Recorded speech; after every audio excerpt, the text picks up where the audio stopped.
शनिवार के दिन चुनाव आयोग की ओर से शिवसेना पार्टी का नाम शिवसेना और उनका जो चुनाव चिन्ह है धनुष्य बाण, दोनों को फ्रीज किया गया, जिसके बाद जो दोनों शिवसेना के गुट हैं, शिंदे गुट और ठाकरे गुट, उनकी ओर से बैठक की गई।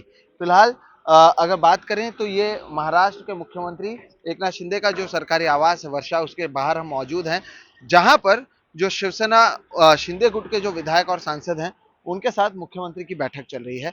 दरअसल यहाँ पर स्ट्रैटेजी बनाई जा रही है कि आखिर क्या नाम दिया जाए और क्या सिंबल दिया जाए, क्योंकि सोमवार दोपहर 2 बजे तक दोनों गुटों को नया नाम पार्टी का और नया सिंबल जो चुनावी चिन्ह है वो देना है। इससे पहले दोपहर की अगर बात करें तो रविवार दोपहर को महाराष्ट्र के जो पूर्व मुख्यमंत्री हैं और शिवसेना प्रमुख हैं उद्धव ठाकरे, उनके बंगले मातोश्री में भी बैठक हुई। वहां पर भी उनके जो विधायक हैं और सांसद हैं वो पहुंचे थे। बाद में उद्धव ठाकरे ने एक जो सोशल मीडिया है फेसबुक, उसके जरिए उन्होंने प्रेस कॉन्फ्रेंस भी किया, और प्रेस कॉन्फ्रेंस नहीं कह सकते हैं उसे, लेकिन उसके जरिए लोगों को संबोधित किया, जिसमें उन्होंने कहा कि उनकी पार्टी की ओर से 3 नए चुनावी चिन्ह और 3 नए नाम दिए गए हैं। जो 3 चुनावी चिन्ह दिए गए हैं उसमें है त्रिशूल, उसमें है मशाल, और जो तीसरा चुनावी चिन्ह दिया गया है वो है उगता हुआ सूरज।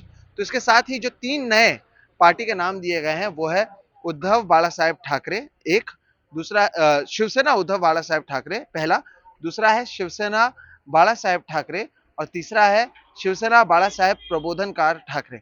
तो जब उद्धव ठाकरे फेसबुक लाइव भी कर रहे थे, उसके जरिए उन्होंने एकनाथ शिंदे पर कई हमले किए। उन्होंने कहा कि ये 40 रावणों ने, क्योंकि 40 विधायक हैं, इन 40 रावणों ने मिलकर जो प्रभु श्री राम का धनुष और बाण का जो चिन्ह है उसे फ्रीज किया गया है। इस तरह के आरोप उन्होंने किए। उन्होंने ये भी कहा कि बीजेपी एकनाथ शिंदे का इस्तेमाल कर रही है, और जब उनका उपयोग खत्म हो जाएगा, जब शिवसेना खत्म हो जाएगी, तब उनको भी फेंक दिया जाएगा। इस तरह से कड़ी आलोचना उन्होंने एकनाथ शिंदे गुट और बीजेपी की की। साथ ही उन्होंने कहा कि जो शिवसेना नाम है वो मेरे दादा ने रखा था और मेरे पिताजी ने इस पार्टी को फॉर्म किया, उन्होंने इस पार्टी को बनाया है। तो इस तरह की बात उनकी ओर से की गई।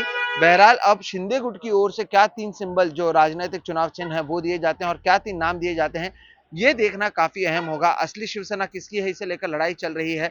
अंधेरी ईस्ट में चुनाव होने वाले हैं, उससे पहले ही इसे फ्रीज किया गया है। तो काफी अहम जो बैठक है और इनका जो दौर अभी लगातार जारी रहने वाला है वो काफी अहम होने वाला है।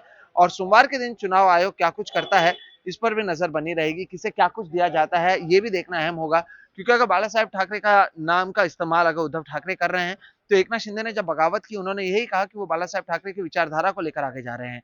तो ये भी लाजमी है कि उनकी ओर से भी उनके नाम का इस्तेमाल किया जाएगा, और इससे चुनाव आयोग किस तरह से देखेगा, चुनाव आयोग की ओर से क्या कुछ कहा जाएगा, इस पर भी नजर बनी रहेगी। लेकिन जो बैठकों का दौर है वो फिलहाल जारी है। मुंबई से कैमरा पर्सन धनेश के साथ सोहित मिश्रा, एनडीटीवी इंडिया।